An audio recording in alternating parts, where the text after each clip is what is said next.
stop for a moment and feel the weight of what's actually happening around you. You're living through the final years of the world as it has always existed. Not because civilization will collapse, but because in less than 4 years, the basic texture of daily human life will shift so completely that looking back will feel like looking at a different species.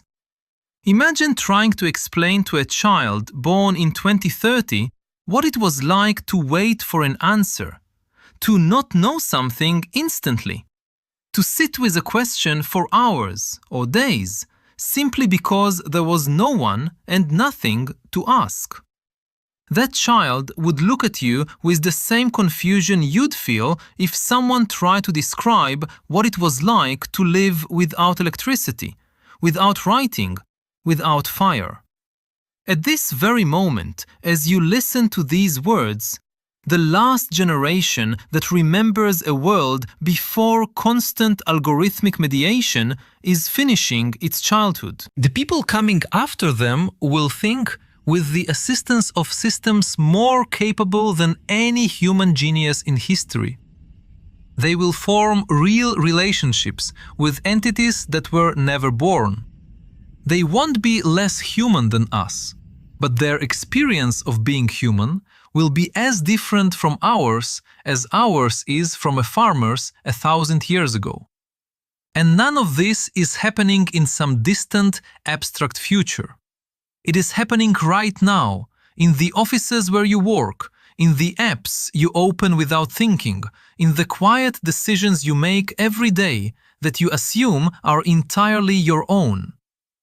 By 2030, you will look back and realize the largest transformation in human history happened quietly, disguised as convenience. Today, we're going to walk through exactly how this transformation is unfolding, why it can't be reversed, and what it actually means, not just to survive what's coming, but to understand it clearly enough to make real choices inside it. The end of a 10,000-year pattern. To understand the scale of what's ahead, we first need to recognize something uncomfortable. We are standing at the end of a specific historical era, one that has lasted roughly 10,000 years. Since the agricultural revolution, human life has rested on 3 pillars: defined physical territory, social hierarchy built around control of material resources, and knowledge passed between generations through language and writing. These 3 pillars produced everything we call civilization: cities, states, economies, religions, identities. Even the dramatic revolutions of the last 3 centuries operated inside this same basic frame. The Industrial Revolution changed the tools. The Information Revolution changed the speed. But neither one altered the underlying structure of human experience. A farmer in the year 1200 and a factory worker in 1950 had more in common than we usually admit. Both lived in a physical world they could touch. Both formed relationships face to face. Both built identities around where they were born and who raised them. This pattern held steady for so long that it created an illusion. The illusion that the human condition itself is fixed. But between 2020 and 2030, 3 simultaneous shifts are dismantling that foundation and replacing it with something genuinely new. The first is the transfer of decision-making from people to algorithms. The second is the dissolving boundary between what is real and what is synthetic. The third is the early stage of direct neural connectivity, expanding consciousness beyond the limits of a single brain. Any one of these alone would be enough to reshape society. Together, they converge into something that will make 2030 feel like the opening year of a different era entirely. The quiet transfer of decisions. The first shift is already well underway. Right now, algorithms are deciding what music reaches your ears, what news reaches your eyes, what products appear in front of you, and increasingly, who you might end up dating. This is only the beginning. By 2030, systems like this will be involved in decisions about your career path, your health, your finances, and even what kind of person you should try to become in order to be happier. Picture waking up to a notification generated from your sleep data, your movement patterns, your spending habits. Based on your data, ending your current relationship and relocating would increase your long-term life satisfaction by an estimated 31%. A career shift toward healthcare technology would likely increase your sense of purpose. Would you like us to draft a plan? This isn't speculative fiction. The underlying technology already exists. What's changing is our willingness to accept that a system might understand patterns in our own behavior better than we consciously do. This shift is quietly producing two new categories of people. The first are optimized lives. People who hand over the friction of daily decision-making to systems built to maximize their well-being and output. The second are self-directed lives. People who insist on making their own choices, even the bad ones, and pay a real cost for it in time, stress, and inefficiency. It's the difference between driving manually on a highway full of self-coordinating vehicles, still technically possible, but increasingly exhausting and increasingly rare. This divide won't track neatly with income or education. It will be a philosophical fork in the road. Do you want a life that's smoothed out for you? Or a life that's unmistakably your own, mistakes included? By 2030, that question may shape someone's sense of identity more than their nationality or their job title. When real and synthetic stop being different questions. At the same time, the line between what's real and what's manufactured is dissolving. Children growing up right now are the first generation in history for whom producing a convincing synthetic experience is easier than documenting a real one. An 8-year-old today can open a free app and generate a video of herself talking to a dinosaur, walking on the moon, or having a private conversation with someone famous, living or dead. For this generation, the question, did this actually happen, is steadily losing ground to a different question. Did this mean something? By 2030, synthetic experience will likely be indistinguishable from lived experience across nearly every sense, not just sight, but touch, smell, and the felt texture of memory. It will be possible to sit down for a conversation with a digital reconstruction of someone who has died, and for that conversation to feel completely real. Their phrasing, their humor, their specific way of pausing before disagreeing with you. This creates something researchers are starting to call fluid memory, a state where a person genuinely cannot tell whether a vivid childhood recollection actually occurred or was generated. And here's the uncomfortable part. We may discover that the distinction matters less than we assumed. If a synthetic experience produces the same emotional weight, the same insight, the same lasting change in a person, in what sense is it less real? This question is going to force a serious rethink of words we've treated as solid for centuries. Authenticity, truth, memory itself. Minds that touch other minds.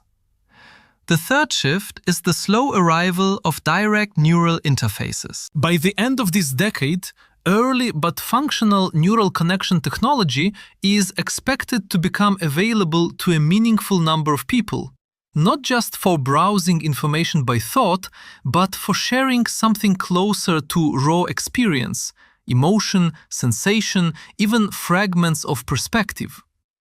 Imagine being able to feel directly what someone close to you is feeling, not inferred empathy, but something closer to shared signal.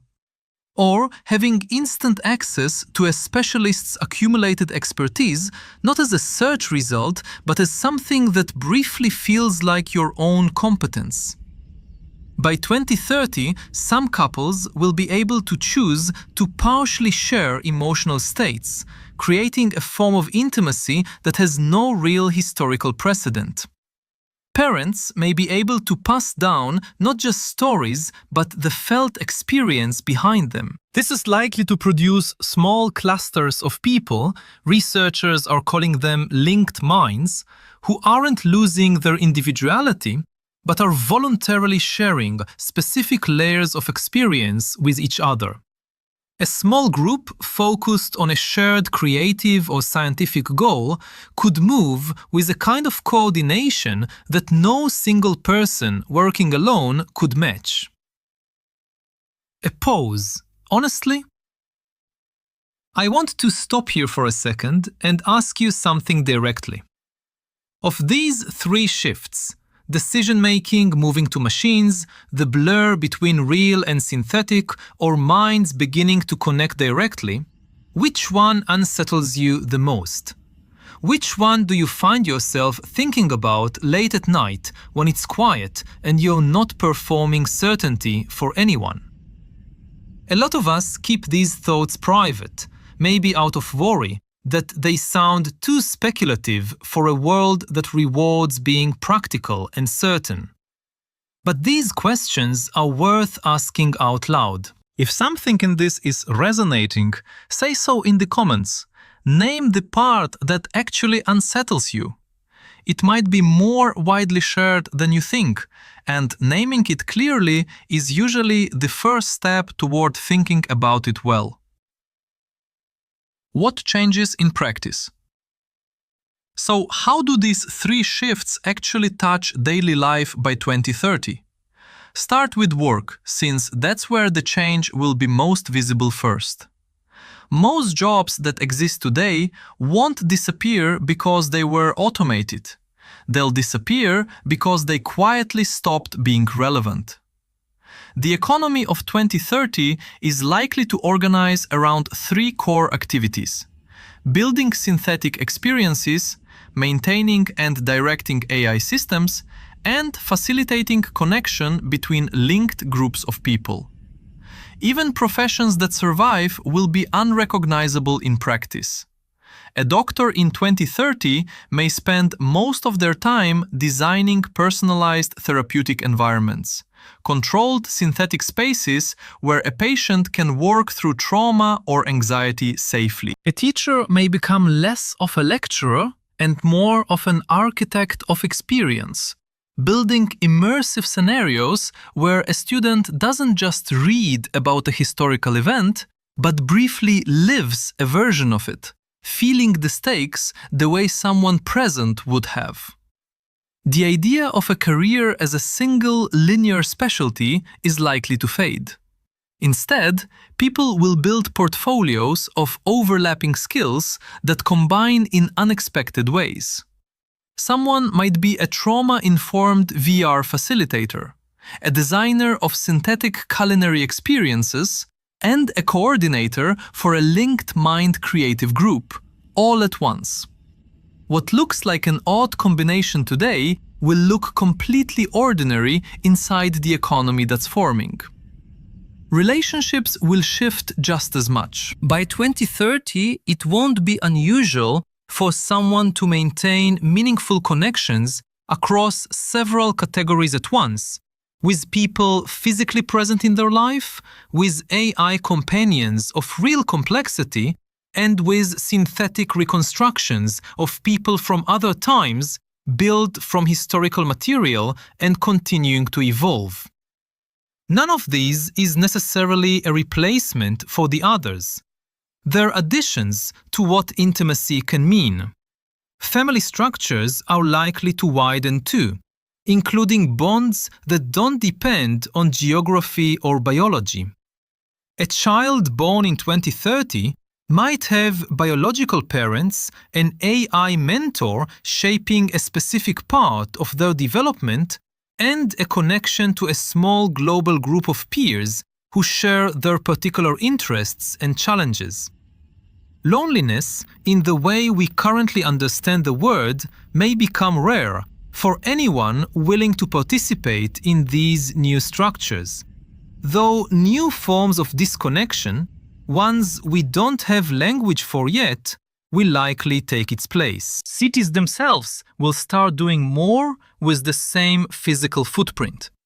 A single park might function layered through synthetic overlays as a casual meeting place for some people, a remote research environment for scientists elsewhere, and a quiet therapeutic space for someone working through grief, all at the same time, each layer invisible to anyone not inside it.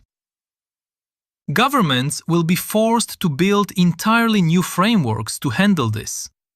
What's the legal responsibility of someone who builds a synthetic experience that causes real psychological harm? How do you protect a child from content indistinguishable from reality? These aren't hypothetical questions anymore, they're regulatory problems already forming. The hardest shift: death and continuity. Perhaps the deepest change concerns how we relate to mortality. When a person's patterns of thought, memory, and personality can be preserved and continued in synthetic form, death stops being an absolute ending and starts looking more like a transition.